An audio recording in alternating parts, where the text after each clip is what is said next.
बोल सियापति रामचंद्र की, पवन सुत हनुमान की, उमापति महादेव की, बोलो जी भाई सब संतन की, सनातन धर्म की, गौमाता की, भारत माता की, छत्रपति शिवाजी महाराज की, धर्मवीर छत्रपति संभाजी महाराज की, नमः पार्वती पते हर हर।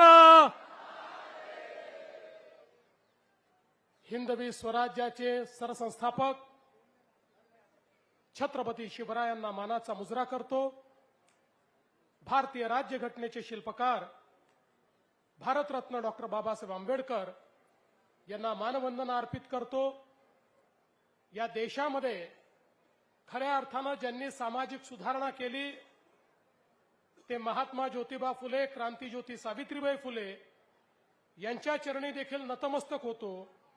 आणि आजच्या या आपल्या सभेमध्ये मंचावर उपस्थित असलेले आपले कुंभ मंत्री गिरीश महाजनजी, पर्यावरण मंत्री पंकजाताई मुंडे, भारतीताई पवार, आपल्या लोकप्रिय आमदार देवयानीताई फरांदे, सीमाताई हिरे, राहुलजी ढिकले, राहुलजी अहेर, श्री विजय चौधरी, सुनीलजी केदार, बबनरावजी घोलप, बाळासाहेब सानप, अपूर्व हिरे, रवीजी अनासपुरे, लक्ष्मण सावजी, अजित चव्हाण, प्रदीप पेशकर, यतीन कदम, आशिष नाहर, सुनील बच्छाव, गिरीश पालवे, विजय साने, रश्मिताई हिरे, सुनील देसाई, श्याम बडोदे, मंचावर उपस्थित असलेले सर्व मान्यवर, आपले सर्व उमेदवार आणि या ठिकाणी उपस्थित असलेल्या माझ्या सर्व लाडक्या बहिणींनो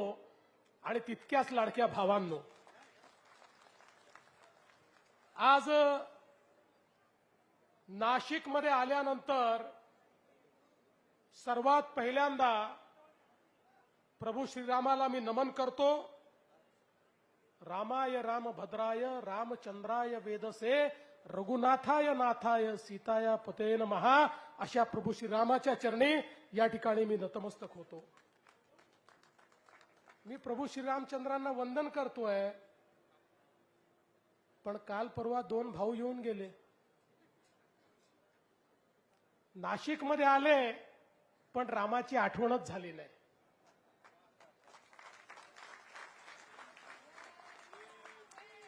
नाशिकमध्ये येऊन ज्यांनी राम मांडला नाही, आता त्यांच्यामध्ये राम उरला नाही, और जो राम का नहीं वो किसी काम का नहीं।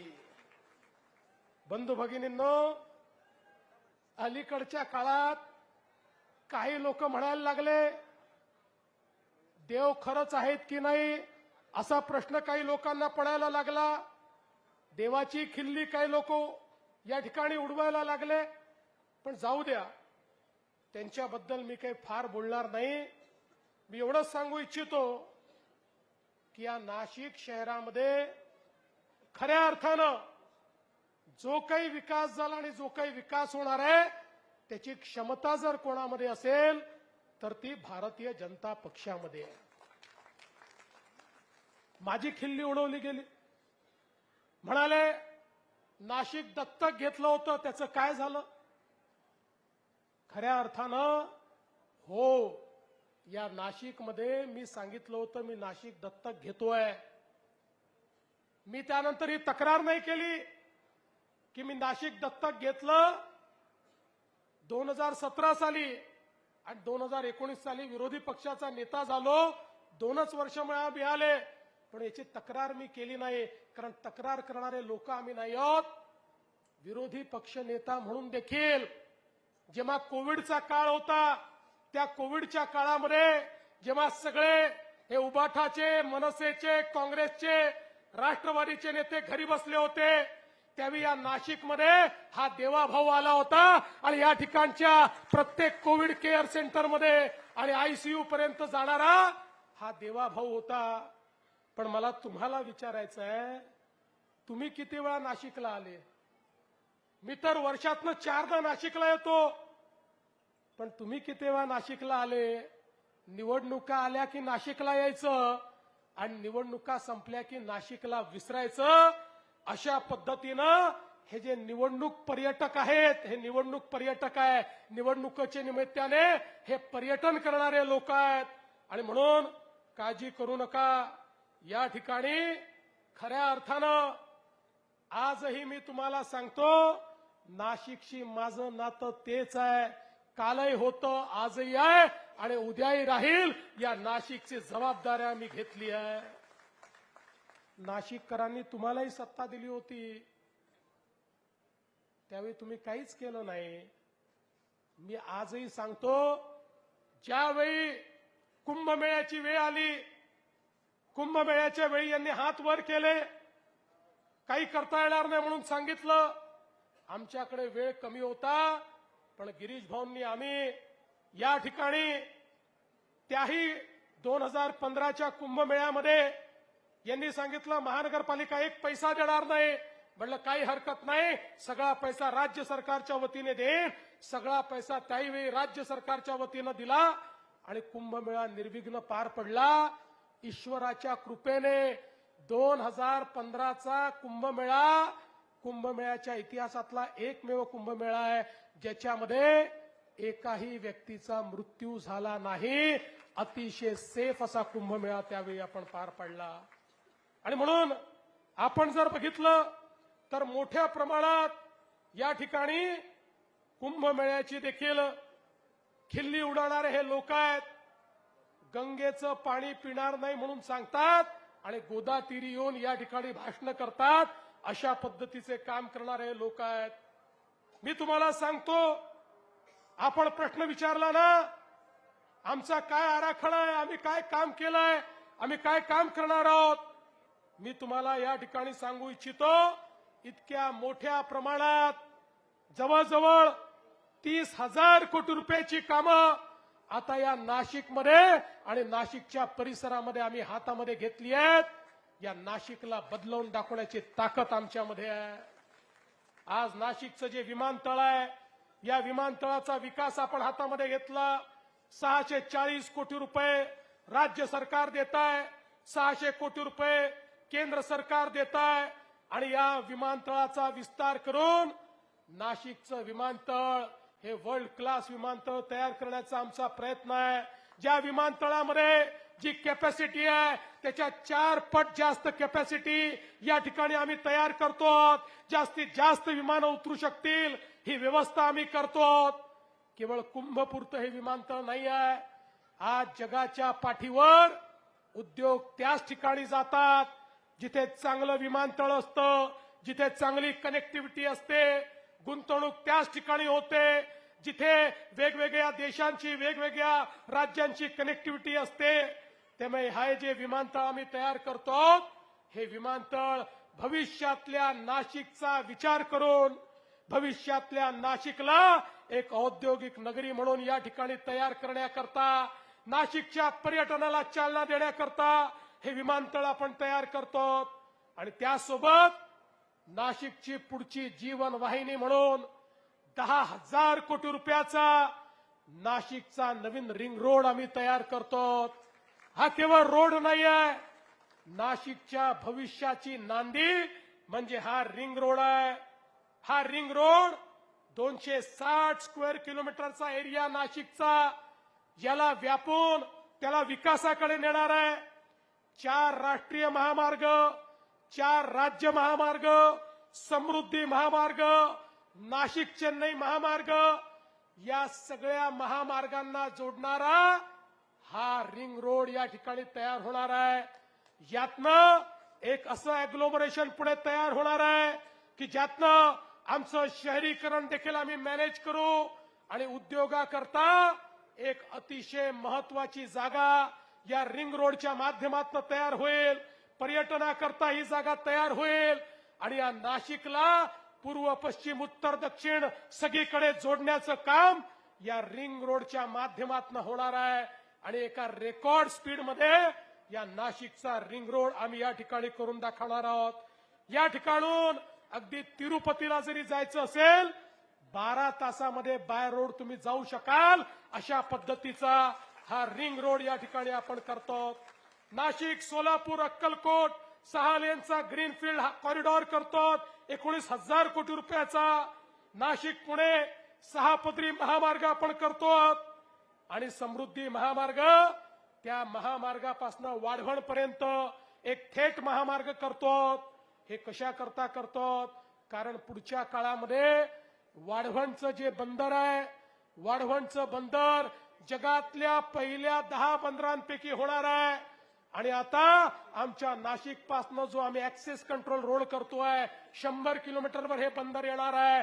त्यामुळे ज्या प्रकारे मुंबईच्या बंदराचा फायदा होऊन पुणे हे या ठिकाणी मॅन्युफॅक्चरिंग हब झालं, टेक्नॉलॉजीचं हब झालं, मुंबई आणि MMR रिजन झालं. वाढवण बंदरामुळे आमचं नाशिक हे या ठिकाणी मॅन्युफॅक्चरिंग हब होणार आहे. आमचं नाशिक हे टेक्नॉलॉजी हब होणार आहे. 100 किलोमीटरमध्ये जगातल्या 10व्या क्रमांकाचं पोर्ट हे आपल्या नाशिकला या ठिकाणी येणार आहे आणि त्याचं पोर्ट लेड डेव्हलपमेंट हे सगळं या नाशिकमध्ये आणण्याचं काम आम्ही या ठिकाणी करणार आहोत. त्यामुळे औद्योगिक क्षेत्र आणि त्यासोबत लॉजिस्टिकचा विकास आम्ही करणार आहोत. माननीय मोदीजींनी एवढ्या मोठ्या प्रमाणात हे सगळे महामार्ग नाशिकला का दिले? कारण पुढच्या काळामध्ये नाशिकला ट्रान्सशिपमेंटचं लॉजिस्टिक हब म्हणून या ठिकाणी विकसित करायचं आहे, ज्यातनं हजारो तरुणांच्या हाताला काम मिळेल आणि या ठिकाणी सप्लाय चेनचा भाग म्हणून आमचं नाशिक हे आधुनिकतेकडे जाणार आहे. आज आपण जर बघितलं तर रेल्वेचा विस्तार करतोय. नाशिक पुणे आपण रेल्वे करतोय, ज्या रेल्वेच्या माध्यमातून हाय स्पीडच्या माध्यमातून आपल्याला काही तासांमध्ये त्या ठिकाणी या रेल्वेनी जाता येईल. 200 किलोमीटरच्या स्पीडनी चालणारी रेल्वे ही या ठिकाणी नाशिक आणि पुण्याच्या मध्ये आपण तयार करतोय. एकीकडे नवीन रस्ता होतोय, दुसरीकडे नवीन रेल्वे होते आणि त्यासोबत आता समृद्धी महामार्गामुळे आपलं मुंबई देखील जवळ आलाय. काही लोक म्हणतात मुंबईला पोहोचतो लवकर, पण भिवंडीपासनं वेळ लागतो. आता चिंता करू नका, आमणे फाट्यापासनं थेट आम्ही एक रोड काढतोय जो ईस्टर्न फ्रीवेला जाणार आहे आणि त्यातनं थेट मुंबईपर्यंत तुम्ही जाऊ शकणार आहे. म्हणजे आता याच्या पुढे मुंबईपर्यंत नाशिककरांना पोचायला 2.25 तास लागतील, त्याच्यावर वेळ लागणार नाही. अशा पद्धतीचं काम हे देखील या ठिकाणी आपण करतोय. आणि यासोबत मगाशी ताईंनी सांगितलं या नाशिकमध्ये वेगवेगळी कामं हातामध्ये घेतली. द्वारका सर्कलला आपल्याला माहिती आहे ज्या प्रकारे ट्रॅफिकचा त्या ठिकाणी खोळंबा होतो आणि अनेक लोकांना अडचणीचा सामना करावा लागतो. त्या ठिकाणी 400 कोटी रुपये देऊन अंडरपास आपण डेव्हलप करतोय आणि नवीन पद्धतीनं त्या सर्कलची पूर्ण मांडणी करतोय. कोणालाही एकही मिनिट त्या ठिकाणी खोळंबून राहावं लागणार नाही. अशा पद्धतीनं आपण या ठिकाणी हे काम करतो. एवढंच नाही तर आपल्याला माहिती आहे आता गिरीश भाऊंनी सांगितलं आपल्या नाशिक मधले रस्ते हे चांगले करायला हातात घेतले आणि मग लक्षात आलं डांबरी रस्ते म्हणजे दरवर्षी तेच रस्ते, त्याच्यावरचे खड्डे, पाऊस पडला म्हणून खड्डे, आणि म्हणून निर्णय केला 60 पेक्षा जास्त नाशिक मधले रस्ते याला आम्ही व्हाईट टॉपिंग करणार आहोत, कॉन्क्रिटीकरण त्याचं करणार आहोत. 2100 कोटी रुपयाला दिले आहेत. या 60 रस्त्यांवर नाशिकचा 80% ट्रॅफिक चालतो. हे 60 रस्ते पुढच्या 50 वर्षाकरता खड्डे मुक्त असतील, याच्यावर एकही खड्डा पडणार नाही. 80% ट्रॅफिकला कुठल्याही या ठिकाणी खड्ड्यांचा सामना करावा लागणार नाही. 24/7 या ठिकाणी पिण्याच्या पाण्याची योजना करायची आहे. गंगापूर धरणातनं पाईपलाईन 35 वर्ष जुनी आहे, त्याला नवीन पाईपलाईन देऊन त्या ठिकाणी त्याची दुरुस्ती करून आणि त्या ठिकाणी नवीन पाईपलाईनचं काम 70% आपण पूर्ण केलंय आणि या माध्यमातून मोठ्या प्रमाणात पिण्याचं पाणी आणण्याचं काम आपण करतो आहोत आणि जास्त दाबाने ते पाणी आणण्याचं काम करतो. पुढच्या काळामध्ये नाशिकच्या सगळ्या भागामध्ये प्रत्येकाच्या घरामध्ये प्रेशरनी पाणी द्यायचं हा प्रयत्न आपला आहे. त्याकरता ही सगळी कारवाई आपण हातामध्ये घेतली आहे. आज आपण बघा मुकणे धरणातून जलशुद्धीकरणाचा प्रकल्प आपण हातात घेतला. 25 वर्षाचं पुढच्या 25 वर्षाचं नियोजन केलंय.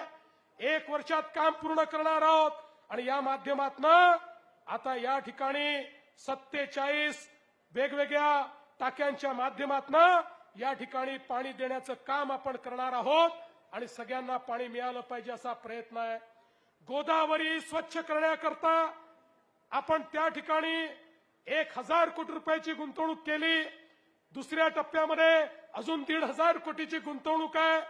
मोठ्या प्रमाणात एसटीपी आपण तयार करतो आणि एसटीपीतनं पाणी शुद्ध होऊन गोदावरीत जाईल. पण अनेक वेळा एसटीपी लागतात आणि नंतर ते चालतच नाहीत. त्या ठिकाणी पैसा खर्च होऊन जातो. यावेळी आम्ही नवीन पद्धत आणली आणि ही पद्धत काय आहे? फक्त 40% पैसे आम्ही देणार आहोत आणि उरलेले 60% पैसे पुढच्या 15-20 वर्षामध्ये त्याला एन्युटीनी घ्यायचे आहेत. आणि एन्युटीची त्याची त्या ठिकाणी जे काही पैसे त्याला मिळणार आहे त्याची कंडिशन काय आहे? त्याची कंडिशन अशी आहे, दर 3 महिन्यांनी आपली नाशिक महानगरपालिका गोदावरीची वॉटर क्वालिटी टेस्टिंग करेल आणि जर वॉटर क्वालिटी सांगितल्याप्रमाणे असेल तरच त्याला पैसे मिळतील, नाहीतर पैसे मिळणार नाही. त्यामुळे राज ठाकरेजी, तुम्ही म्हणालात गंगेचं पाणी पिण्यालायक नाही, गोदावरीचं पाणी आंघोळी लायक देखील करू, पिण्यालायक देखील करू. तुम्हाला गोदावरीत येऊन डुबकी मारता येईल अशा पद्धतीचं या गोदावरीचं काम आम्ही या ठिकाणी हातामध्ये घेतलेलं आहे. दोन्ही बाजूला जे काही सिवरेज आहे त्याच्या संदर्भात आपण कारवाई करतो आणि हे करण्याकरता नाशिक महानगरपालिका ही देशातली पहिली अशी महानगरपालिका ठरली की ज्याने ग्रीन बॉन्ड्स काढले आणि ग्रीन बॉन्डच्या माध्यमातून आपल्या मोदीजींनी सांगितलं होतं, जी महानगरपालिका ग्रीन बॉन्ड काढेल त्याला आम्ही अनुदान देऊ.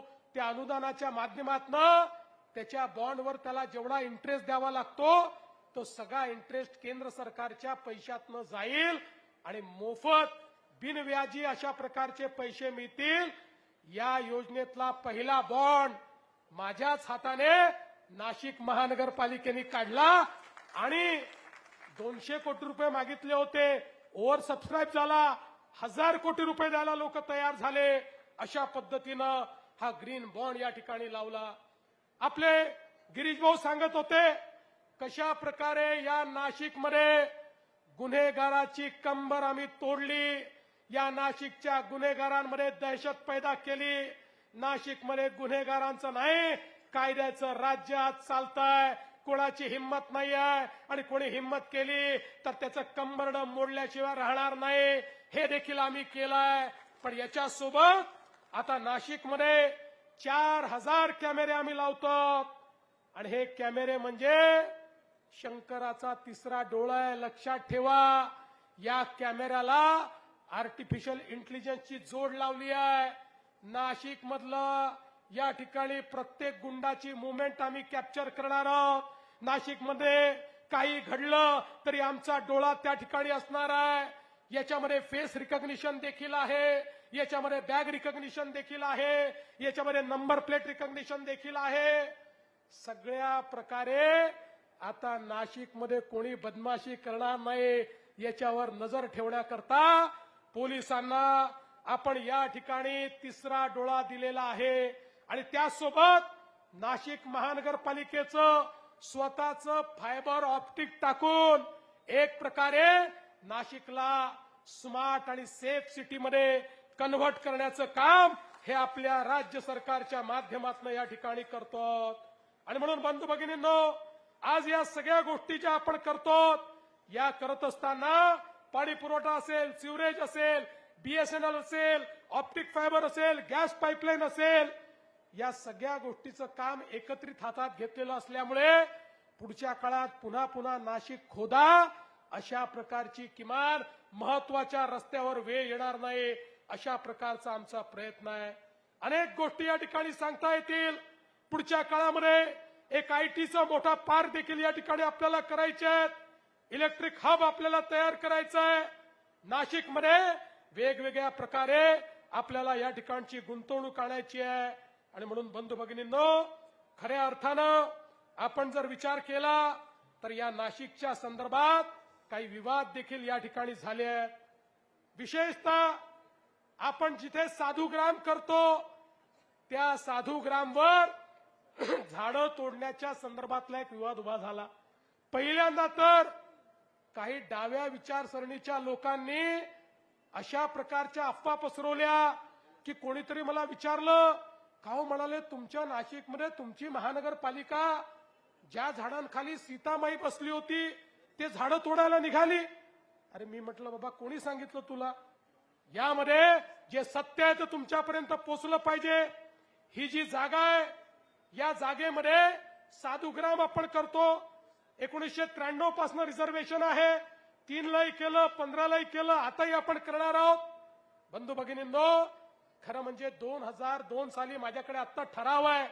2002 साली महानगरपालिकेने ठराव केला होता ही जागा अक्वायर करायचा. किती पैसे लागणार होते माहितीये?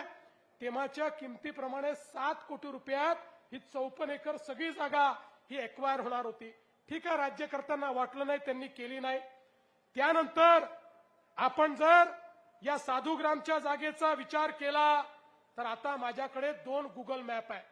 हा गुगल मॅप आहे, हा 2014-15 चा गुगल मॅप आहे. इथे कुठे झाडं आपल्याला दिसतात का बघा. कोणीही गुगलवर जाऊन हा मॅप काढू शकतो. हा 2014-15 चा गुगल मॅप आहे आणि हा 2020-21 चा गुगल मॅप आहे आणि त्यानंतर 25 चा, हा 2023-24 चा गुगल मॅप आहे. याच्यामध्ये आपल्याला ती सगळी झाडं दिसतात.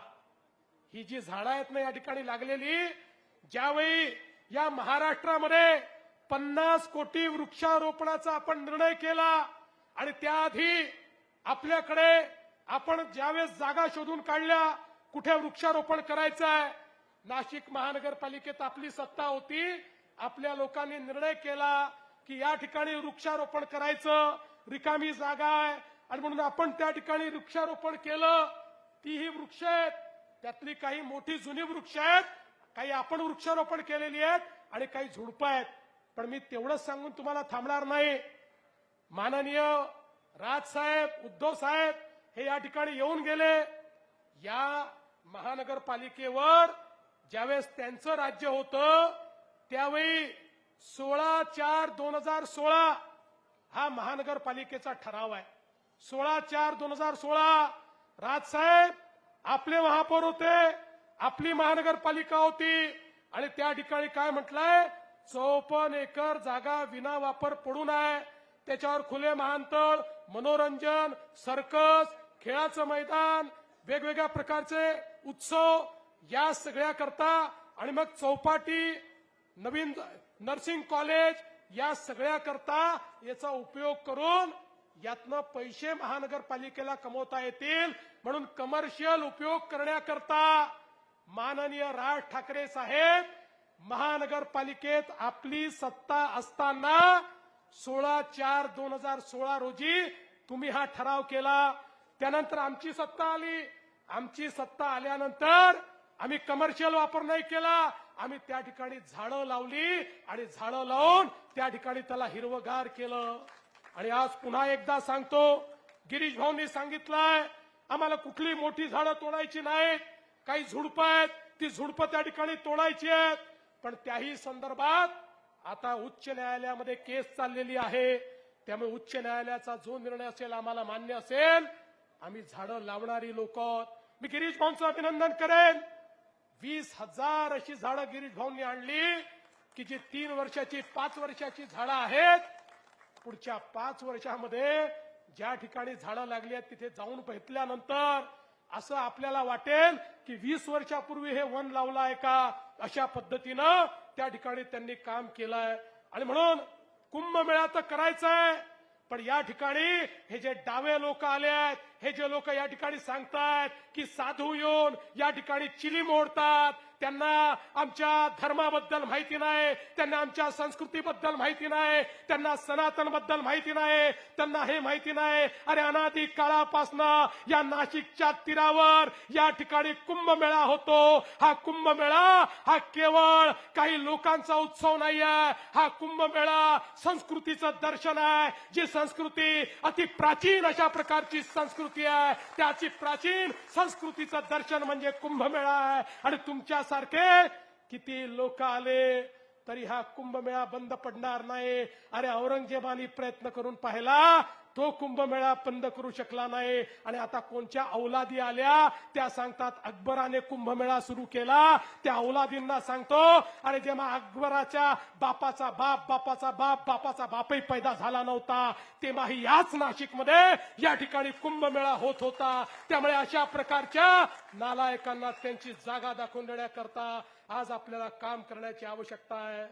बंधू भगिनींनो, ही जी हजारो कोटी रुपयाची कामं या ठिकाणी चालली आहेत, आपण बघा या ठिकाणी 1300 कोटी रुपयाचे आपण 8 पुलांचं काम हातामध्ये घेतलेलं आहे.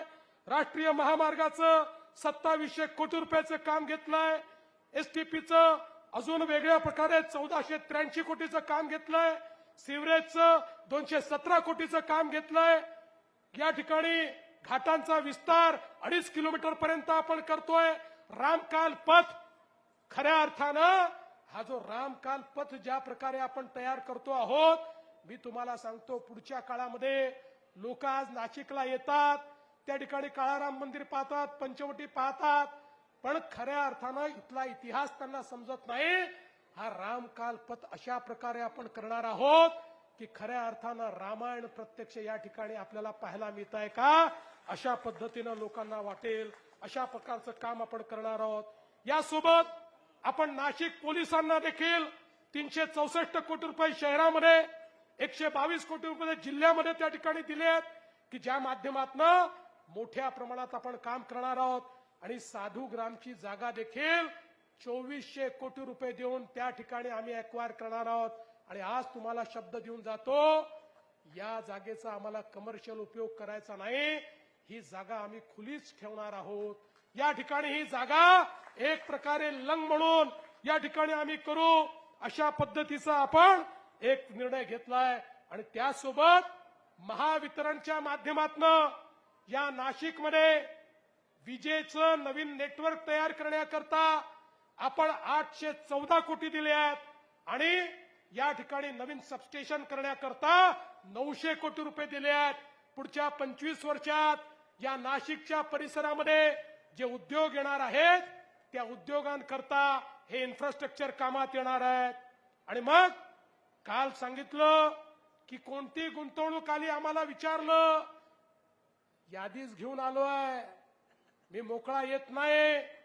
या ठिकाणी आपल्या सरकारच्या माध्यमातून या नाशिकमध्ये जिंदालची गुंतवणूक आम्ही आणली 12,500 कोटी रुपये. या ठिकाणी रिलायन्सची गुंतवणूक आणली 5,000 कोटी रुपये.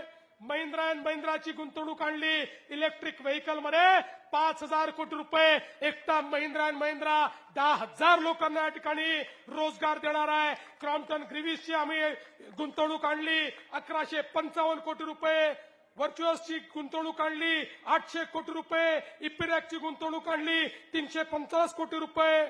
विविध रिन्यूची गुंतवणूक आणली 1500 कोटी रुपये. कृषीराज सोलरची गुंतवणूक आणली 1500 कोटी रुपये. एसी गॅसेसची गुंतवणूक आणली 550 कोटी रुपये. सह्याद्रीची गुंतवणूक आणली 350 कोटी रुपये. 57,000 कोटी रुपयाची गुंतवणूक ही आम्ही या नाशिकमध्ये आणलेली आहे, नाशिकमध्ये. आणि आता याच्यासोबत एक अजून नव्याने गुंतवणूक माननीय मोदीजींच्या माध्यमातून आली. आपल्या HAL मध्ये आता विमान बनवण्याकरता 12,000 कोटी रुपयाची गुंतवणूक आली आहे. आणि आता ती नुसती तिथेच गुंतवणूक राहणार नाही. मी त्यांच्याशी चर्चा करत होतो त्यावेळी मला सांगण्यात आलं केवळ 12,000 कोटी रुपयावर ही गुंतवणूक थांबत नाही. याच्यामुळे 1500 अँसिलरी युनिट आता या ठिकाणी येणार आहेत. आणि म्हणून नवीन उद्योगाकरता 1,000 एकर जमीन अधिकची अधिग्रहित करून तिथे नव्याने एमआयडीसी या नाशिकमध्ये आम्ही सुरू करण्याचा निर्णय घेतलेला आहे. आणि एवढंच नाही तर आता केंद्र सरकार आपल्याला जो डिफेन्स कॉरिडॉर देतो आहे त्या डिफेन्स कॉरिडॉरमध्ये 3 डिफेन्स कॉरिडॉर आपल्याला दिले आहेत. त्या 3 डिफेन्स कॉरिडॉरमध्ये जो आपला एअरफोर्सशी संबंधित एव्हिएशनशी संबंधित जो आपला डिफेन्स कॉरिडॉर आहे तो नाशिकमध्ये करण्याची शिफारस आम्ही केलेली आहे आणि ती अंतिम टप्प्यामध्ये केंद्र सरकारकडे आहे. आणि म्हणून मी तर छोट्या छोट्या गोष्टी सांगितल्या नाहीत आणि मी तुम्हाला सांगतो इथे थांबलो नाहीये. 50,000 कोटी रुपयाच्या अजून गुंतवणुकी पाईपलाईन मध्ये आहेत.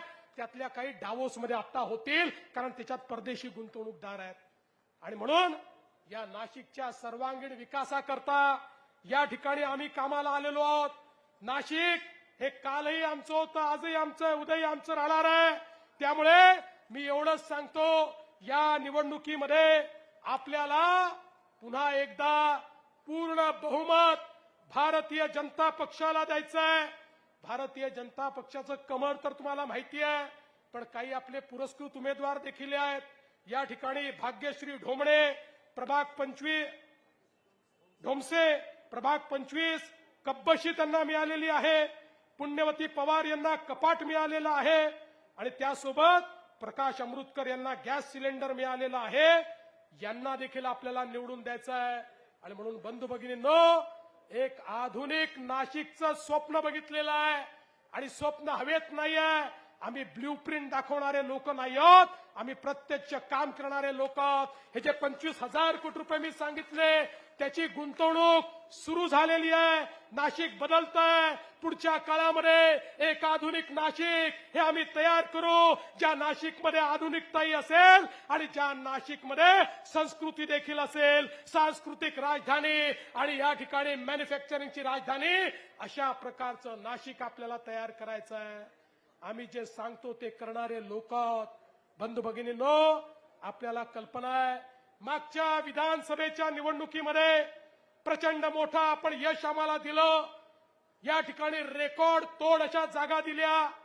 त्या जागा मिळाल्यानंतर काही लोक म्हणायला लागले आता बघा भाजपवाल्यांना इतक्या जागा मिळाल्या की पहिलं काम काय करतील, लाडकी बहीण योजना बंद करतील. 1 वर्ष होऊन गेलं, लाडकी बहीण योजना बंद झाली नाही. लाडक्या बहिणींनो लक्षात ठेवा, जोपर्यंत तुमचा देवा भाऊ मुख्यमंत्री आहे लाडकी बहीण योजना बंद होणार नाही. पण मी माझ्या सगळ्या आमदारांना गिरीश भाऊंना सांगू इच्छितो आता माझ्या लाडक्या बहिणींना केवळ लाडकी बहीण ठेवायचं नाहीये. आता ही महानगरपालिका निवडून येणार आहे. सगळे नगरसेवक महापौर आमदार तुम्हाला मी या ठिकाणी एक टास्क देऊन जातोय. आता माझ्या लाडक्या बहिणींना केवळ लाडकी बहीण ठेवायचं नाही, माझ्या लाडक्या बहिणींना आता लखपती दीदी करायचं आहे. लखपती दीदी. मोदी साहेबांनी लखपती दीदीचा कार्यक्रम दिलाय आणि तुमच्या माहिती करता सांगतो बहिणींनो 50 लाख बहिणी लखपती दीदी झाल्या. पुढच्या 4 महिन्यात 1 कोटीपर्यंत आकडा पोहोचणार आहे. आणि म्हणून आता मी नाशिकला आलो, महापौरांना, नगरसेवकांना, आमदारांना त्यांनी किती रस्ते केले विचारणार नाही, ती माहिती मला असतेच. मी त्यांना विचारणार आहे माझ्या किती लाडक्या बहिणींना तुम्ही लखपती दीदी केलं आणि जो चांगलं काम करेल त्यालाच पुढचे महानगरपालिकेत पदं मी देणार आहे. त्यामुळे माझ्या लाडक्या बहिणींना लखपती दीदी करायचं आहे. आणि म्हणून बंधू भगिनींनो 15 तारखेला त्या ठिकाणी आपण मतदान केंद्रावर जा. प्रत्येकाला 4 मतं द्यायची आहेत. इकडचा तिकडचा विचार करू नका. 4 कमळं दाबा. 3 ठिकाणी वेगळे चिन्ह आहेत, तेवढे 3 चिन्ह लक्षात ठेवा. बाकी ठिकाणी गेल्यानंतर माणूस कोण आहे बघू नका, तो कसा दिसतो बघू नका, स्मार्ट आहे का, केस कमी आहेत बघू नका. फक्त कमळ बघा. कमळ आपला उमेदवार आहे. कमळाचं बटन दाबा आणि बाहेर या. 16 तारखेला मतदान झाल्यानंतर 15 तारखेला मतदान झाल्यानंतर 16 तारखेला रिझल्ट येईल. 15 तारखेला कमळाची काळजी तुम्ही घ्या. 16 तारखेपासनं पुढचे 5 वर्ष तुमची काळजी आम्ही घेऊ, हा विश्वास तुम्हाला देतो आणि माझं बोलणं संपवतो. धन्यवाद. जय हिंद, जय महाराष्ट्र, जय श्रीराम. धन्यवाद. अतिशय जोरदार इथे आपल्या लाडक्या मुख्यमंत्री